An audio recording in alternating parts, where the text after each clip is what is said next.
Tollywood actor Akkineni Naga Chaitanya compound నుండి వస్తున్న చిత్రం తండేల్. రొమాంటిక్ డ్రామా ప్రాజెక్టుగా వస్తున్న ఈ చిత్రంలో సాయి పల్లవి హీరోయిన్ గా నటిస్తున్నారు. చంద్రబుడ్డి డైరెక్ట్ చేస్తున్న ఈ మూవీ ఫిబ్రవరి 7న ప్రపంచవ్యాప్తంగా గ్రాండ్ గా విడుదల 2018లో గుజరాత్లో జరిగిన వాస్తవ ఘటనల ఆధారంగా వస్తున్న ఈ మూవీని గీతా ఆర్ట్స్ పై అల్లు అరవింద్ సమర్పణలో బన్నీవాసు నిర్మిస్తున్నారు. ఈ మూవీకి Devi Sri Prasad music background score ను అందిస్తున్నాడు. తండేల్ నాగచైతన్య చంద్రబుడ్డి కాంబోలో రాబోతున్న 3వ సినిమా. ఉప్పెన లాంటి సినిమాకు దేవి ఎంత హెల్ప్ అయ్యాడో ప్రత్యేకంగా చెప్పాల్సిన పని లేదు.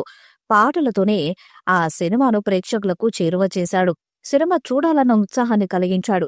దేవి కెరీర్ లో మంచి ఆల్బమ్స్ లో అదొకటి. ఆ తర్వాత పుష్ప మినహాయిస్తే ఆ స్థాయిలో దేవి మ్యూజిక్ ఇవ్వలేకపోయాడు. ఇప్పుడు తండేల్ ఆల్బమ్ చూస్తుంటే దేవి మళ్ళీ 100% కష్టపడి పాటలను కంపోజ్ చేశాడనిపిస్తుంది. ఉప్పెనలా తండేల్ చిన్న సినిమా కాదు, కాకపోతే దేవికి పనిచేసే స్కోప్ మాత్రం ఈ సినిమా ఇచ్చిందనిపిస్తుంది.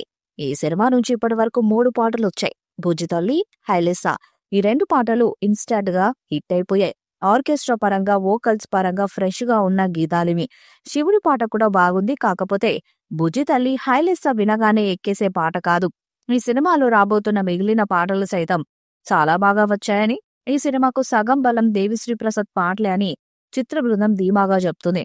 ఫిబ్రవరి 7న ఈ సినిమా వస్తుంది. ఇప్పటి నుంచే ప్రమోషన్స్ మొదలెట్టేశారు.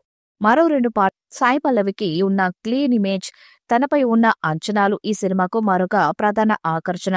లవ్ స్టోరీలో చైతు సాయి పల్లవి జంటగా నటించారు. ఆ సినిమాలో వీరిద్దరి కెమిస్ట్రీ బాగా పండింది.